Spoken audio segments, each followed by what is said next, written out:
Assalamualaikum warahmatullahi wabarakatuh. Halo siswa kelas 3. Bagaimanakah kabar kalian untuk minggu ini?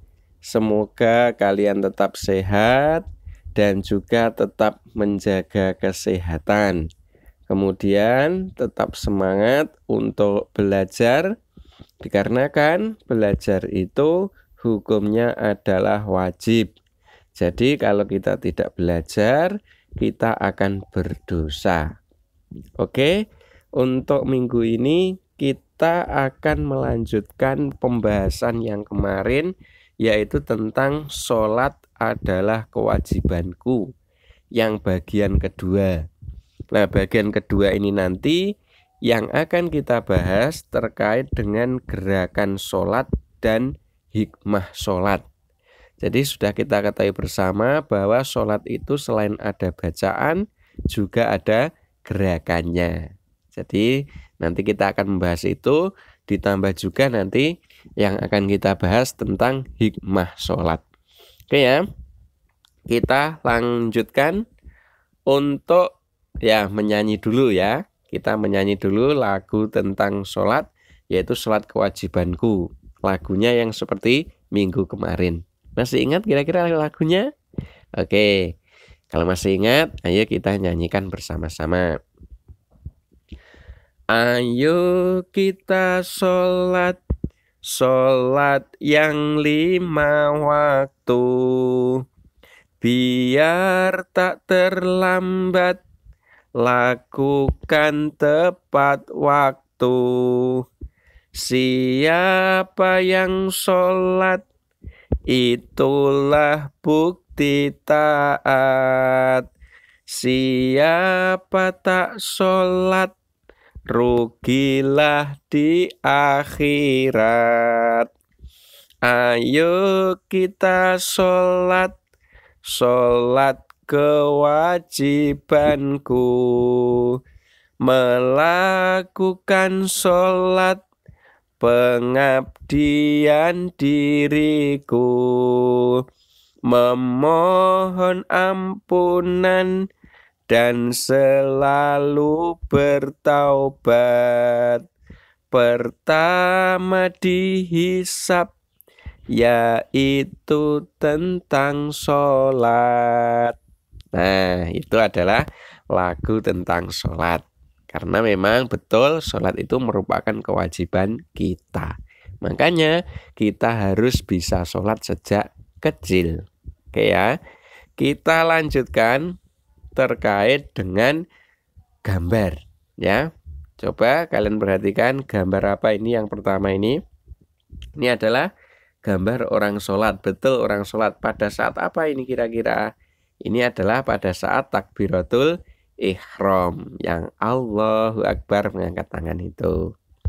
Kemudian gambar yang kedua, ini menoleh ke kanan dan ke kiri, berarti pada saat, betul, pada saat melakukan salam. Kemudian yang ketiga, ini gambar setelah selesai sholat, yaitu berdoa. Nah, gambar-gambar 3 gambar ini merupakan macam-macam gerakan sholat, utamanya yang 1 sama 2 ini. Kalau yang nomor 3 ini adalah setelah selesai sholat. Jadi setelah selesai sholat kita dianjurkan untuk berdoa. Kita lanjutkan. Sekarang terkait dengan gerakan-gerakan sholat.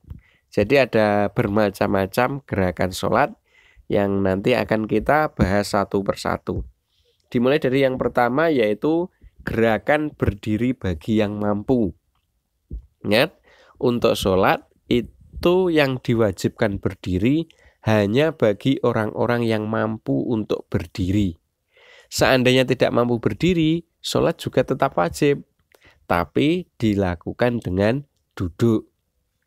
Kalau misalnya duduk juga tidak mampu, tidak bisa, sholat itu juga tetap wajib, dilakukan dengan berbaring.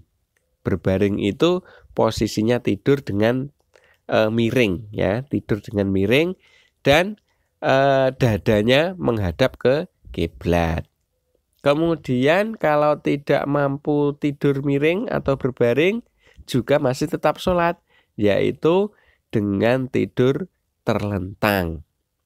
Kalau tidur terlentang, gerakannya tidak bisa. Selama dia itu masih hidup, tetap wajib sholat, yaitu sholatnya dengan menggunakan hati. Itu. Makanya sholat itu dalam kondisi apapun wajib dilakukan. Nah, gerakan sholat yang pertama adalah berdiri bagi yang mampu ini. Gambarnya adalah seperti ini.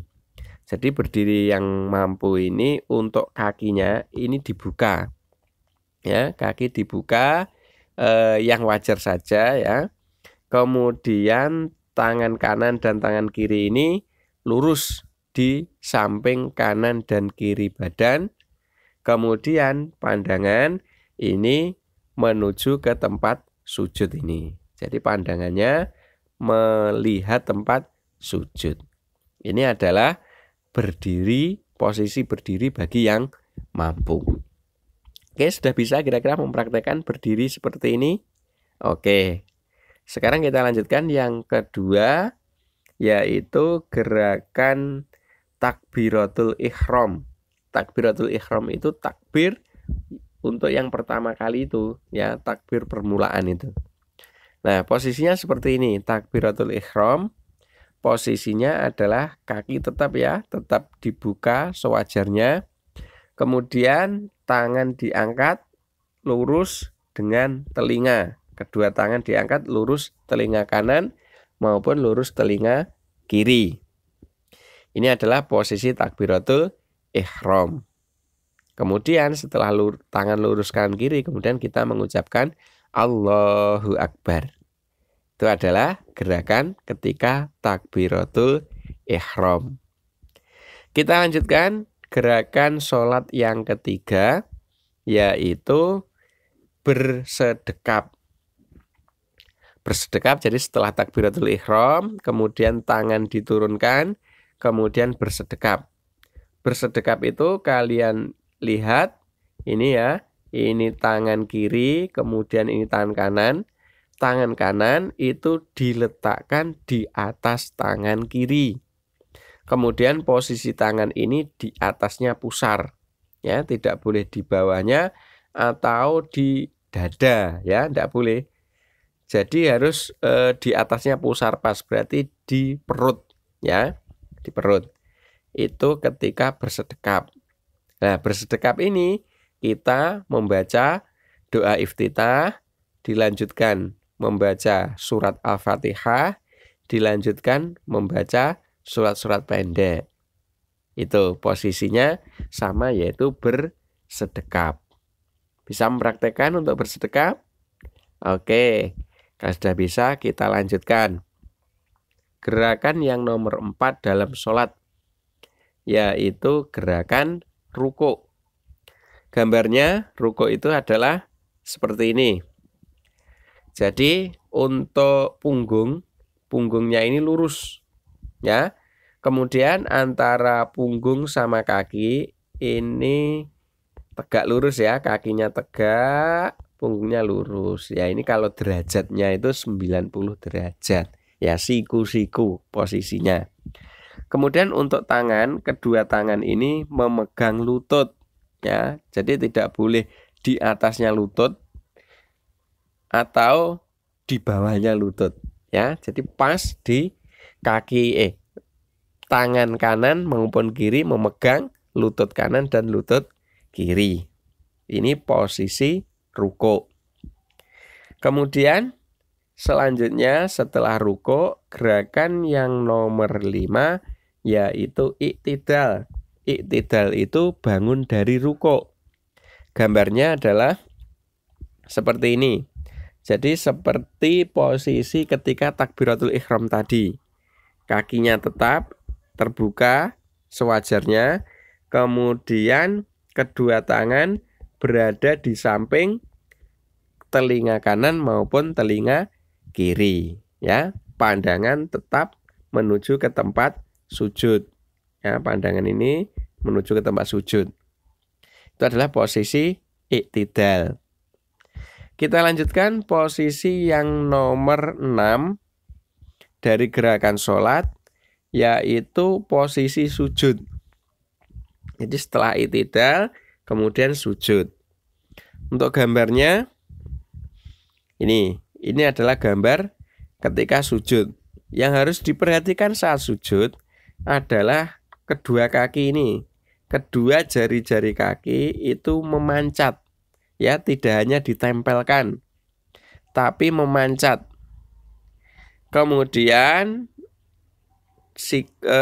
lutut, ya, ini lutut, kedua lutut itu berada di tempat sujud, ya, tidak boleh diangkat kedua lututnya ini. Kemudian kedua telapak tangan ini juga harus menempel di tempat sujud. Ya, kedua telapak tangan. Tidak boleh kedua telapak tangan ini diangkat. Selanjutnya yaitu dahi. Dahi ini harus menempel ke tempat sujud. Dan tidak boleh ada yang menghalangi. Misalnya dahi terhalang rambut misalnya, itu tidak boleh. Dahi terhalang oleh kopiah, ya, atau oleh penutup kepala, itu juga tidak boleh. Ya, dahi terhalang mukena untuk yang perempuan, itu juga tidak boleh. Jadi ketika sujud, dahi itu harus menempel di tempat sujud tanpa ada yang menghalangi. Jadi ketika sujud, yang harus menempel di tempat sujud itu ada 7 anggota badan. Yang pertama dan kedua itu adalah kedua jari kaki, ya, jari kaki kanan sama jari kaki kiri. Kemudian nomor 3 dan nomor 4 yang harus menempel yaitu lutut kanan sama lutut kiri. Selanjutnya nomor 5 dan nomor 6 yang harus menempel di tempat sujud adalah tangan kanan sama tangan kiri.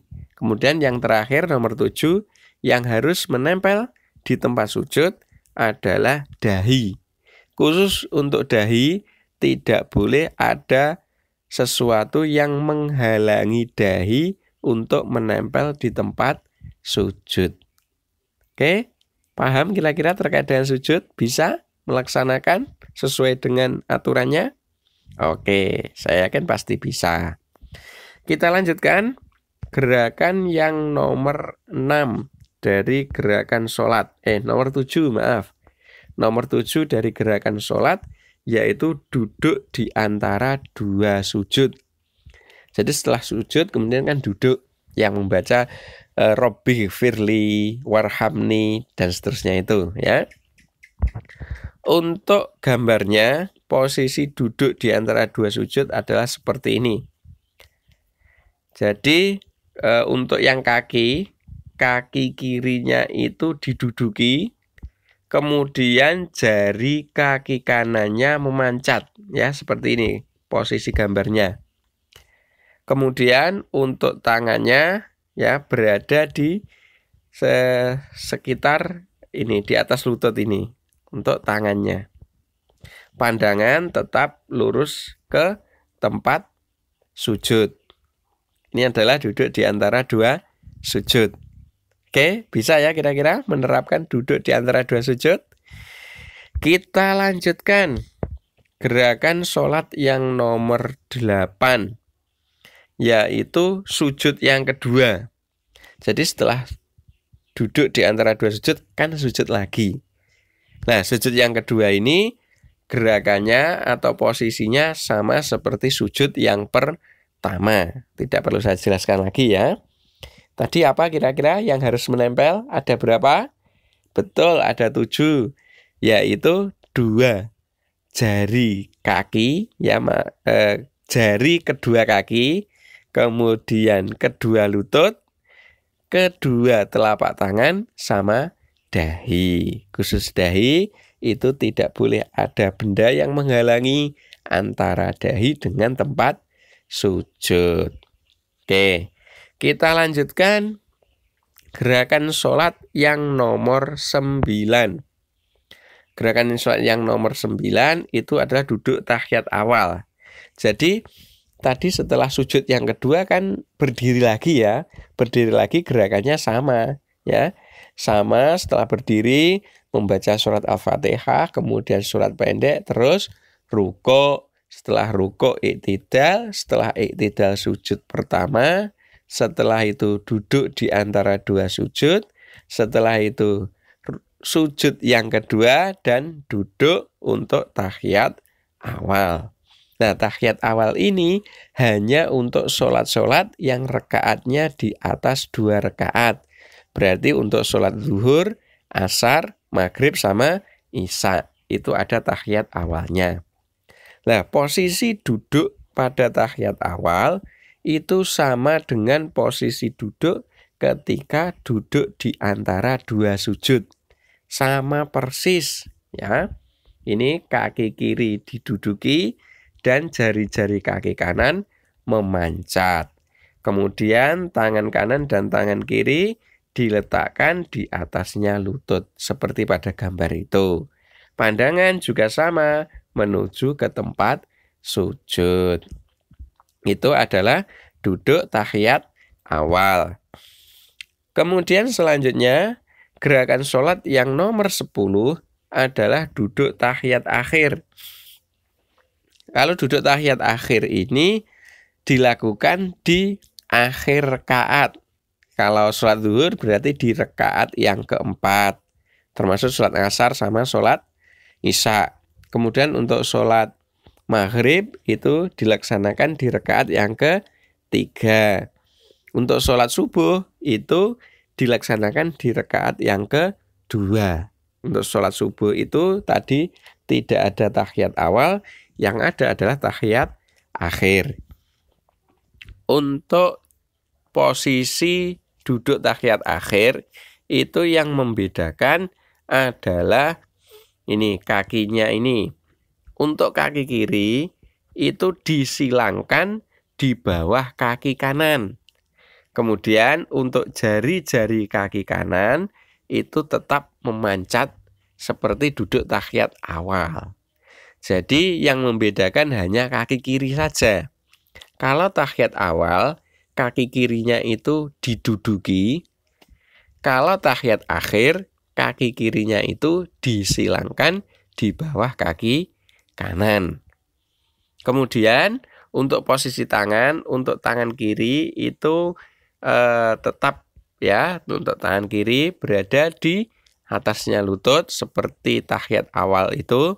Kemudian untuk tangan kanan ini ketika mengucapkan asyhadu alla ilaha illallah, yang illallah itu sembari telunjuknya itu menelunjuk ya, nyuding bahasanya ya, menelunjuk.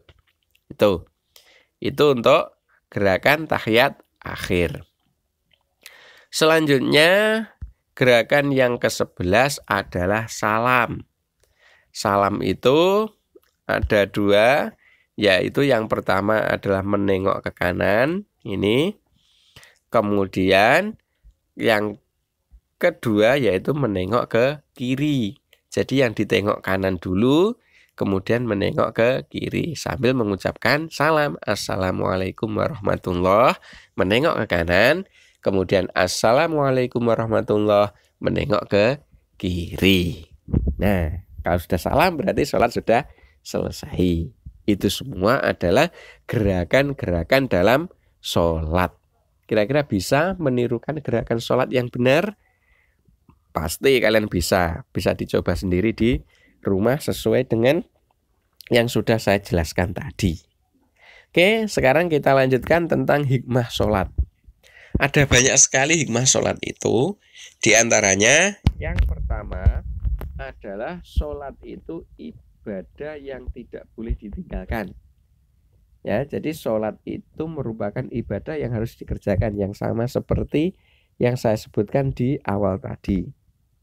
Barang siapa yang rajin mengerjakan sholat, berarti dia telah menegakkan agama Islam. Jadi kalau kita itu rajin sholat, berarti kita menegakkan agama Islam. Kalau sebaliknya, jika meninggalkan sholat, berarti telah menghancurkan agama Islam. Jadi agar agama Islam itu tetap tegak, kita harus melaksanakan sholat dengan tertib dan tepat waktu. Nah, sementara hikmah secara khususnya yang pertama yaitu bahwa kita bisa selalu mengingat Allah. Dengan sholat kita pasti ingat kepada Allah. Kemudian hikmah yang kedua bisa mendekatkan diri kepada Allah. Dengan sholat berarti kita akan terus mendekatkan diri kita kepada Allah. Karena intinya sholat itu adalah berdoa, memohon kepada Allah. Selanjutnya, hikmah sholat yang ketiga adalah disiplin waktu. Kenapa bisa demikian? Karena sholat itu sudah ditentukan waktu-waktunya. Jadi dengan kita rajin sholat 5 kali dalam satu hari, maka secara tidak langsung kita sudah latihan untuk disiplin, melakukan sesuatu sesuai dengan waktunya. Jadi dengan sholat kita bisa disiplin waktu. Kemudian hikmah sholat yang keempat adalah hidup bersih. Kenapa kok hidup bersih? Karena sebelum sholat kita diwajibkan untuk berwudu. Ya, berwudu berarti kan kita mencuci tangan kita, kemudian mencuci muka, kaki dan lain sebagainya. Berarti itu merupakan budaya hidup bersih. Dengan sholat berarti kita bisa melestarikan hidup bersih. Selanjutnya, hikmah sholat yang nomor 5 adalah hidup akan tertib dan teratur. Ya, ini hampir sama keterangannya dengan disiplin tadi. Ya, dengan sholat hidup kita akan tertib sesuai dengan aturan yang berlaku. Kemudian selanjutnya, hikmah sholat lagi yang nomor 6 adalah bersikap rendah hati. Rendah hati itu tidak sombong. Jadi orang yang sholatnya itu benar, ya, orang yang sholatnya itu betul, maka orang tersebut selalu rendah hati, tidak pernah sombong. Selanjutnya, hikmah sholat yang nomor 7 yaitu hidupnya akan damai dan menyebarkan keselamatan.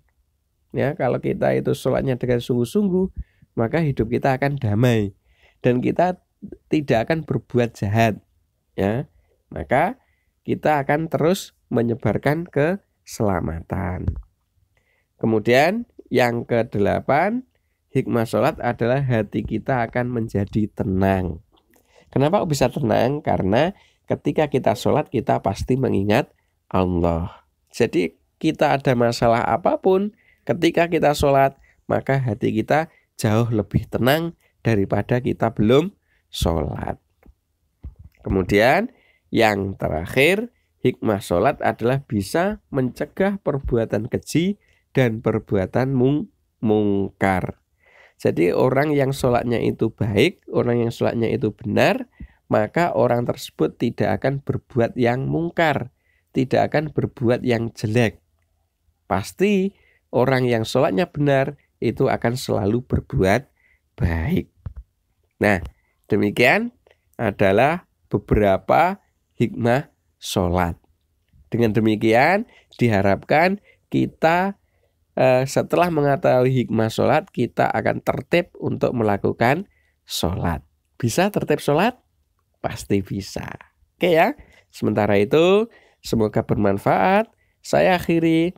Assalamualaikum warahmatullahi wabarakatuh.